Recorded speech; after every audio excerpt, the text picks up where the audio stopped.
Je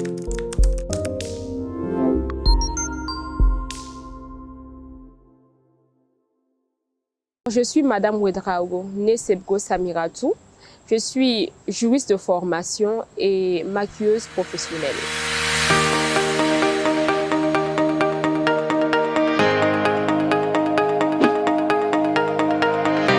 Alors, le métier de maquilleuse consiste à maquiller, comme vous pouvez vous en rendre compte.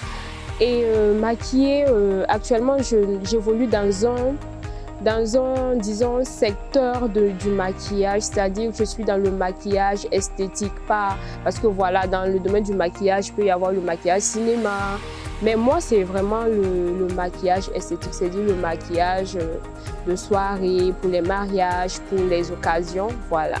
C'est-à-dire qu'actuellement, si vous avez une occasion pour laquelle vous devez vous rendre belle, et disons pour un mariage, si vous êtes la mariée ou simplement vous vous rendez à la cérémonie de mariage, si vous avez une soirée glamour où vous devez être belle et tout, ou encore toutes les occasions où voilà, il faut bien se présenter, il faut être belle et tout, vous me contactez, on cale le rendez-vous, l'heure, le jour, le lieu, parce que voilà, je peux également me déplacer pour cela. Et donc c'est comme ça, et le jour J, à l'heure convenue, voilà, vous aurez votre maquillage. Pour un rendez-vous de maquillage, je me rends sur les lieux, voilà, la cliente est là. On commence en préparant un peu la peau, voilà, pour que le maquillage, pour qu'il y ait un joli rendu. Et voilà, le maquillage se déroule selon ce que la cliente recherche en fait. Voilà, c'est elle qui dit quelles sont les couleurs qu'elle veut qu'on utilise, qu'est-ce qu'elle veut comme type de maquillage et voilà, elle aura ce qu'elle veut. On fait le maquillage en fonction de ce que la cliente recherche. Voilà. Et en gros, ça peut prendre maximum 1 heure, sinon en 30 minutes, 45 minutes, on peut avoir un maquillage, un joli maquillage. Pour devenir maquilleuse, j'ai appris à embellir un visage. Voilà, quand tu as un visage en face de toi, déjà voir à quel type de peau tu as affaire, à quel type de teint tu as affaire et pour quel type de cérémonie tu vas maquiller, qu'est-ce que la cliente recherche, qu'est-ce qu'elle attend de toi.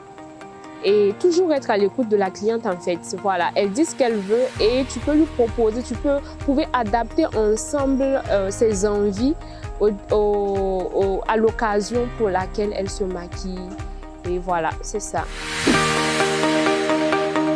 Donc après le bac, j'ai eu un bac D pour préciser.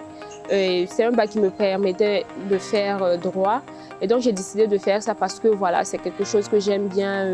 Et concernant les efforts, concernant les aptitudes, voilà, j'ai eu à me renseigner.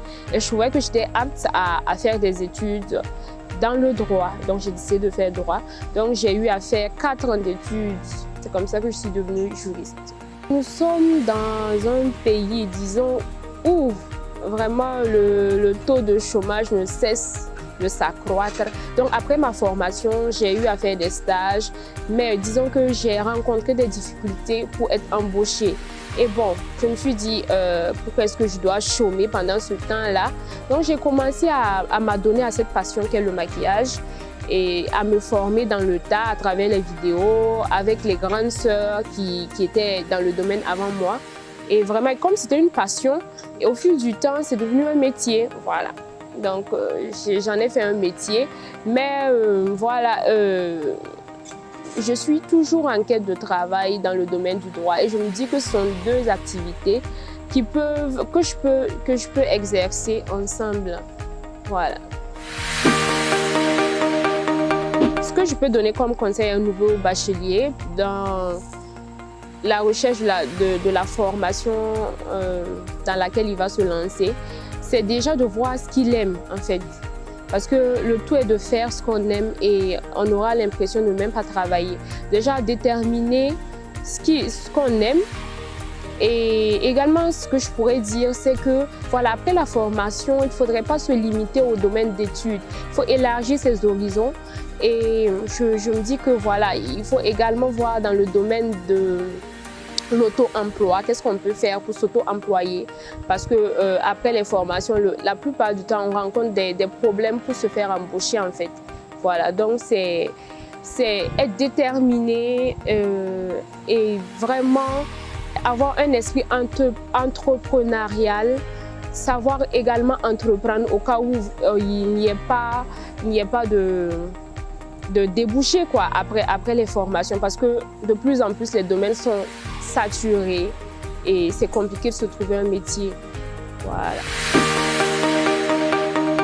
Alors pour tout besoin d'orientation scolaire ou professionnelle, je vous invite à visiter la plateforme d'orientation Le Grand Frère et vous aurez toutes vos réponses.